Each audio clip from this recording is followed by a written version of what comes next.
Assalamualaikum warahmatullahi wabarakatuh. Shalom, Om Swastiastu, Namo Buddhaya, salam kebajikan, salam sejahtera bagi kita semua. Ya, kembali lagi dengan saya di sini. Ya, teman-teman, kali ini kita akan mereaction video, teman-teman ya. Mereaction soal video Rismon nggak terima, dibilang ijazah dokternya palsu, teman-teman. Ya. Nah, tim Jokowi semakin di atas angin ataupun bikin mereka ini panik, teman-teman.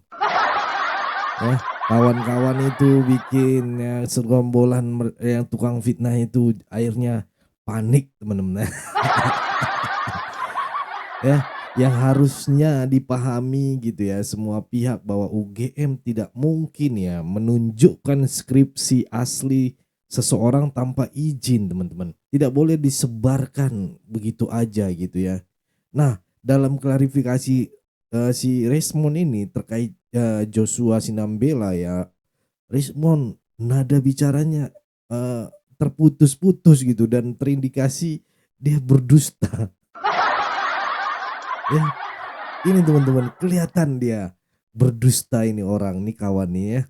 Oke teman-teman, sebelum kita mulai videonya jangan lupa untuk klik tombol subscribe dan share, dan tanpa perlu berlama-lama lagi mari kita simak dulu video berikut ini. Selamat datang di segmen analisa, diskusi dan perdebatan terkait dengan dugaan ijazah palsunya Joko Widodo ini semakin melebar kemana-mana. Salah satu sosok selain Roy Suryo yang juga vokal menyuarakan isu ini adalah Rismon Sianipar. Nah sekarang Rismon Sianipar ini sedang diserang dalam tanda kutip kalau ini adalah sebuah fitnah. Tapi kalau ini adalah sebuah kebenaran artinya ya kebenaran akan mencari jalannya sendiri. Narasi yang disampaikan dari lawannya sepertinya adalah Joshua MC Nabela yang mereka ini sama-sama mengaku adalah seorang pakar di bidang ya digital forensik. Dikatakan bahwa Joshua MC Nabela ini bilang bahwa Rismon Sianipar itu sepertinya cuma ngaku-ngaku doang lulusan S3 atau doktor dari sebuah kampus yang ada di Jepang. Salah satu alasannya adalah begini, katanya dia sempat melakukan cross check dengan salah seorang di sana yang dikatakan bahwa kalau ijazah dari kampus tersebut biasanya warnanya kuning. Tapi kan Rismon Sianipar juga menunjukkan ijazahnya, transkripnya itu warnanya putih. Apakah ini sudah jaminan yang dinarasikan oleh Joshua MC Nabil ini adalah kebenaran? Coba kita bahas lebih detail teman-teman karena ada poin-poin yang lain. Rismon pun juga tidak tinggal diam, ada poin-poin yang disampaikan pada saat dia menjelaskan dan meyakinkan bahwa memang betul dia adalah lulusan dari sebuah kampus S3-nya di Jepang. Nah, terkait dengan ijazahnya Joko Widodo sendiri pun, salah satu poin yang menjadi perdebatan terutama Roy Suryo yang mengaku bahwa dirinya sudah melihat secara langsung di kampus UGM, di perpustakaan yang melihat lebih detail terkait dengan skripsinya. Nah, di sini pun juga sama nih, ini ada foto yang ditunjukkan adalah cover dari skripsinya dua orang. Pertama atas nama Joko Widodo, yang kedua adalah Sigit Hardiwarto. Ini sama-sama Fakultas Kehutanan UGM Yogyakarta tahun 1985. Judulnya Joko Widodo adalah studi tentang pola konsumsi konsumsi kayu lapis pada pemakaian akhir di Kota Madya Surakarta. Sementara skripsi yang satunya dibandingkan adalah studi mengenai debit air, muatan suspensi dan koefisien aliran permukaan pada Das Grindulu di Desa Gunung Sari, Kecamatan Arjosari, Kabupaten Pacitan. Secara cover memang sangat mirip sekali, boleh dibilang adalah identik dari jenis kertasnya, terus juga tintanya, tipikalnya, rule-nya itu sama persis. Tujuannya adalah ini sepertinya lebih ke timnya Joko Widodo bahwa skripsinya Joko Widodo itu tidak ada kesalahan begitu. Oke, sekarang kita coba bahas dulu adalah statement dari Joshua MC Nambela yang memposting di akun Facebooknya teman-teman. Jadi ada beberapa yang disampaikan yang terbaru, katanya begini, Afaik, aku nggak tahu Afaik itu apa artinya, please kasih tahu aku ya. Ijazah asli lulusan Yamaguchi University tidak menggunakan kertas putih seperti yang ditunjukkan orang ini. Berikut ini contoh ijazah asli lulusan doktor dari Yamaguchi University menggunakan kertas tebal berwarna kuning kekuningan Setiap ijazah dua jenis menggunakan bahasa Inggris dan kanji. Dan biasanya ditempatkan dalam satu map. Coba minta orang tersebut mengirimkan foto atau scan ijazah aslinya yang detail. Orang tersebut diduga tidak menyelesaikan program S2, S3-nya di Yamaguchi. Jadi hanya transkrip dan bukti-bukti ikut kursus-kursus saja yang bisa ditampilkan dengan jelas orang tersebut.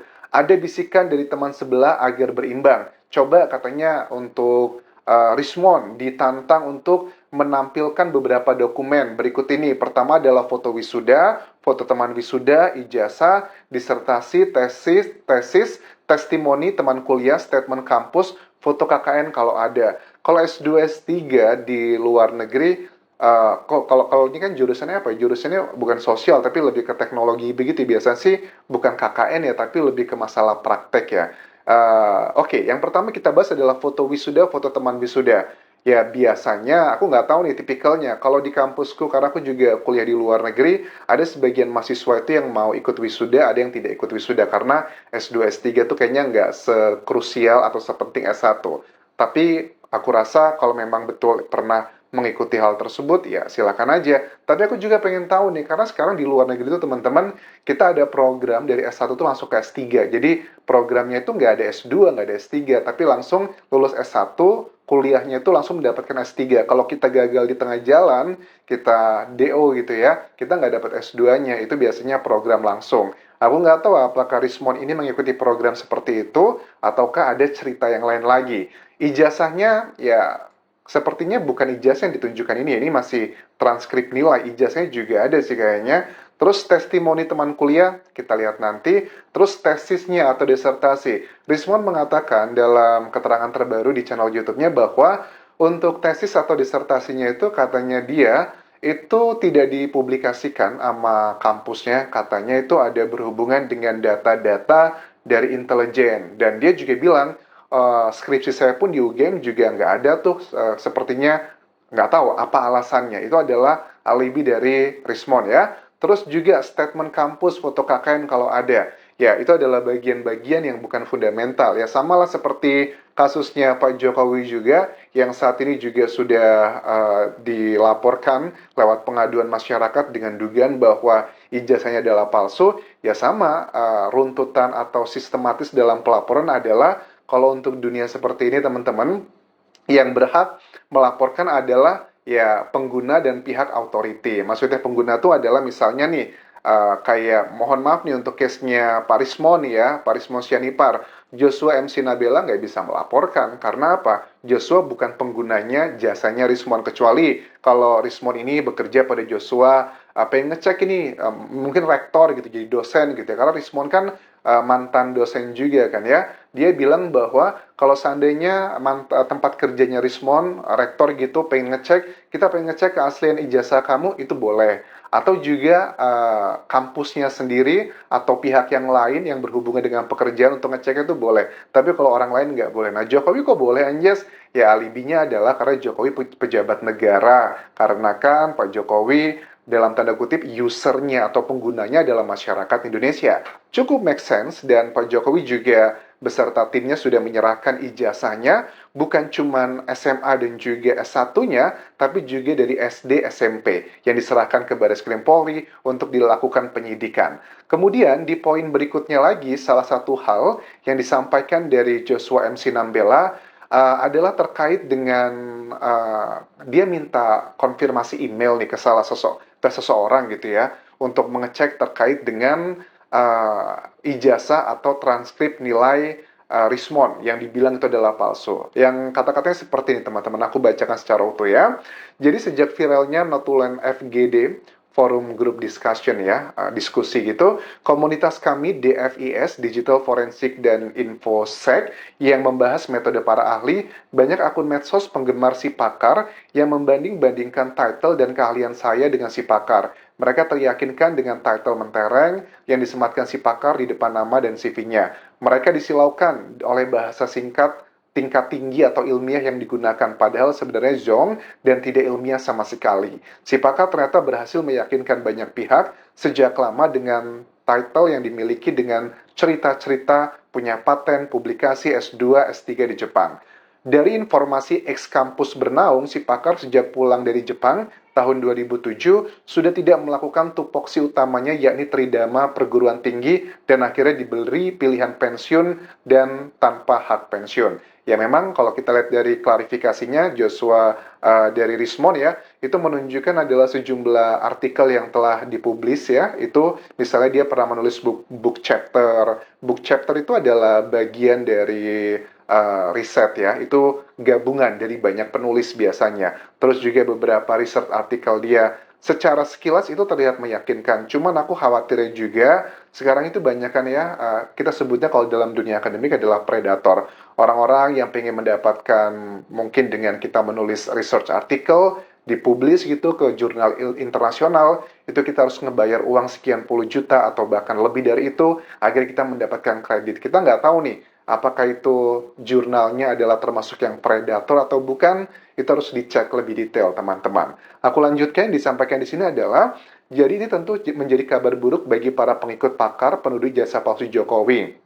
Saat FGD sebelumnya, beberapa peserta FGD merupakan alumni PhD Jepang sudah mempertanyakan siapa sebenarnya si pakar tersebut. Mereka melakukan investigasi dan tidak menemukan penelitian terkait tesis maupun disertasinya, tidak menemukan datanya di halaman penyertaan dikti yang memang wajib dilakukan sebagai pegawai dikti saat itu. Nah, untuk bagian ini kan alibi dari Rismond adalah katanya ya memang ijazah lagi. Disertasinya itu nggak tahu, katanya data-datanya internasional, di Badan Internasional Intelijen Internasional. Makanya dia nggak tahu kok tidak ada begitu. Terus mengenai penyataran dikti, nah ini juga sama ya, karena aku juga kuliah di luar negeri, jadi pada saat kita mau bekerja di Indonesia, terutama di bidang pendidikan sebagai dosen, kita harus ada penyetaraan dulu teman-teman. Itu butuh waktu lah, harusnya di Jakarta kan penyetaraan ijazah kita ya, itu nggak bisa dipakai langsung ke Indonesia. Apakah disetarakan atau enggak? Karena itu juga butuh waktu, biayanya nggak banyak sih, paling beberapa, nggak tahu, beberapa juta, paling nggak terlalu mahal juga sih. Kemudian penyetaran ijazah ini merupakan kewajiban bagi lulusan luar negeri yang ingin menggunakan title-nya secara sah di Indonesia. Kami juga menanyakan keseluruhan library kampus Yamaguchi terkait judul tesis dan disertasi yang tercantum di CV si pakar tersebut dan dijawab tidak ditemukan seperti email terlampir. Kalau kita lulusan luar negeri tapi kita nggak bekerja sebagai dosen, kayaknya nggak perlu disetarakan ya. Karena beberapa teman-temanku pun yang udah kembali ke Indonesia, ya nggak perlu disetarakan lagi gitu. Karena mereka bukan sebagai dosen ya. Setelah melakukan investigasi bersama tim DVIS yang beberapa diantaranya merupakan lulusan PhD Tulen dari Jepang dan menunggu konfirmasi seminggu lebih karena adanya liburan Golden Week di Jepang, akhirnya pagi ini kami mendapatkan email konfirmasi secara official melalui dari Academic Affairs Section Faculty of Engineering Yamaguchi University yang menyatakan bahwa ijazah si pakar ternyata tidak pernah dikeluarkan oleh kampus tersebut. Ijazah yang pernah disubmit si pakar gadungan di instasinya ternyata diduga hasil editan. Ada beberapa typo dan tidak mungkin ditemukan di ijazah asli, apalagi ijazah kampus Jepang. Karena tidak cukup membahas dalam satu artikel ini, maka akan kita bahas detailnya di FGD berikutnya. Nah ini yang emailnya nih yang aku bacakan. Dear Mr. Joshua M. Sinambela, I'm Tomomi Sumori, in charge of Academic Affairs Section, Faculty of Engineering. I apologize for the late response. Regarding the diploma that you attached, Yamaguchi University has not issued them. Best regards, Tomomi Sumori. Secara bahasa Inggris, ini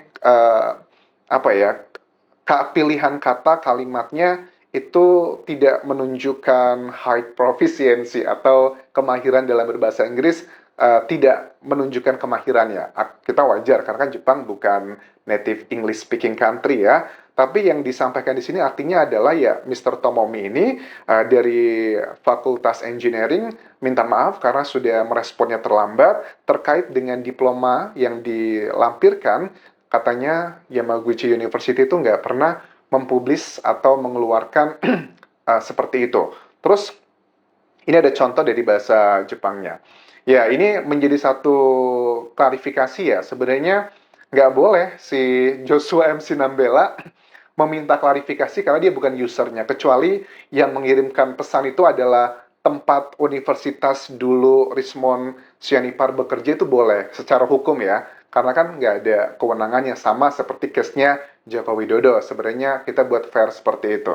Nah, ini aku nggak tahu nih teman-teman, apakah ini adalah sebuah serangan balik atau seperti apa, tapi jelas sih kalau kita bisa lihat indikasinya adalah saling serang. Rismon Sianipar bilang bahwa ini kayaknya ada orang dugaannya dia menyebut inisial yang mau numpang tenar aja. Dulu waktu saya ke UGM katanya ini orang sering nelponin saya, dia pengen ikut A, B, C, dan D karena ngeganggu, saya blok aja. Ya, I don't know nih, kalau yang diposting di Facebooknya Joshua MC Nambela, dikatakan begini, ada postingan dia chattingan dengan WhatsApp yang tulisannya Rismon Sianipar, dugaannya adalah orang yang dimaksud di situ. Yang kelihatan di sini adalah begini teman-teman, yang berkaitan dengan temuan Lai tersebut, termasuk teman saya Bambang Prastowo yang ijazahnya dibandingkan dan beberapa rekan dari UGM. Oke Lai, nanti saya cari jadwal saya, siap Lai. Sebagai bahan analisa, tolong diskusikan teknologi apa saat 85 bisa menghasilkan lembar pengesahan skripsi ini. Oh, ini kayaknya mereka masih baik-baik aja hubungannya, nggak ada ketegangan dalam komunikasi lewat WhatsApp ini. Tapi sekarang sepertinya mereka sudah tegang satu sama lainnya. Ya, inilah menjadi salah satu isu yang sedang menjadi perdebatan di masyarakat. Aku tahu ada yang pro, ada yang kontra, tapi kita sebagai netizen, kita lihat aja. Karena aku yakin kebenaran itu seperti angin, dia akan keluar dari lubang sekecil apapun. Oke, itu tadi ya teman-teman ya, begitulah videonya ya. Ya cara apa ya, cara-cara mereka ini memang terlampau berlebihan gitu ya. Ya itulah, bagaimana menurut kalian teman-teman ya? Ini beberapa sudah ada yang komen, mungkin teman-teman bisa nanti komen di kolom komentar, monggo silahkan ya. Bagaimana pembahasan kita ini ya, mudah-mudahan ini jelas gitu ya. Oke, di sini ada yang udah komen di sini, biasa PKI selalu memutarbalikkan fakta. Konstitusi saja rekayasa, apalagi cuman ijazah logika saja gitu ya. Yuda, mulai deh pengaburan kasus. Pembeluran ya.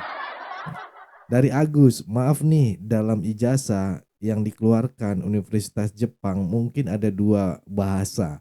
Coba ditanya Pak Rismonnya, membaca huruf kajiannya dan disuruh orang yang bisa lancar berbahasa Jepang. Wawancara Rismon langsung bahasa Jepang. Apakah Rismon bisa menjawabnya? Ya itulah kelebihan dia ya. Namanya juga Rismon ya kan. Ini menarik nih teman-teman ya. Oke, ini Ahmad Anja ya. Ya. Ada rakyat pengen tahu ijazah kok dipersulit. Syarat administrasi jadi pejabat negara cu. Makanya ikutin Rocky Gerung biar berakal sehat. Princess Raybon, wak wak wak, pas dibalik ijazahnya dia yang palsu. Kok marah juga ya? Dia marah sendiri, kocak nih orang ya. Ya, Pak Rismon ya. Pak Rismon itu bukan pemimpin tertinggi di negeri ini. Mau palsu, mau asli, nggak ada masalah buat rakyat. Banyak juga itu pendapat saya. Salam sehat buat semuanya. Anji, nggak usah marah Mon, tunjukin aja beres. Ini ya teman-teman, dibalikin ya sama Anji. Maka yang viral-viral ini kan tunjukin aja udah selesai ya. Ya sekarang tunjukin aja tuh ijazah Lomon ya. Dari Urip Wahyani, Rismon ijazahnya sangat sedih sekali, S3. Sedih ya. Ojak-ojak ya. Agung Gusmawowo ya, mampus kau Rismon dikulitin. Aduh, bahaya ini. Oke, kita lanjut ya. Oktaviana, tolong periksa juga ijazah Roy Suryo benar atau palsu. Katanya pakar sesuai atau dengan pakar ijazahnya yang sesuai. Oh, toh lagu Indonesia Raya aja tidak tahu. nggak hafal maksudnya ya. Ya Leni, ijazah doktor kau bilang asli, tapi kok kau dungu ya. Hartono ya, orang-orang kayak gini di negara ini harus dibasmi. Maunya aja yang pengen, tapi nggak mau kejelasannya. Giliran dia di-review, dia yang kaget sendiri. Ya Arjun semuanya gacir ya. Rahul, jika Anda menikmati ya menyebarkan terus perfitnah, itu akan kembali ke kamu efeknya. Iya, pasti begitu teman-teman ya. Itulah yang terjadi teman-teman ya. Hakiki. Nah, itulah tadi ya beberapa komentar yang sudah masuk teman-teman, dan terima kasih telah mengambil peran di sini. Jangan lupa teman-teman ya, komen lagi nanti saya akan tampilkan. Itu dari saya teman-teman, terima kasih buat ini video kesempatan kali ini. Jangan lupa tetap jaga persatuan Indonesia, jangan mau dipecah belah, jangan mau diadu domba, karena NKRI harga mati. Bye-bye.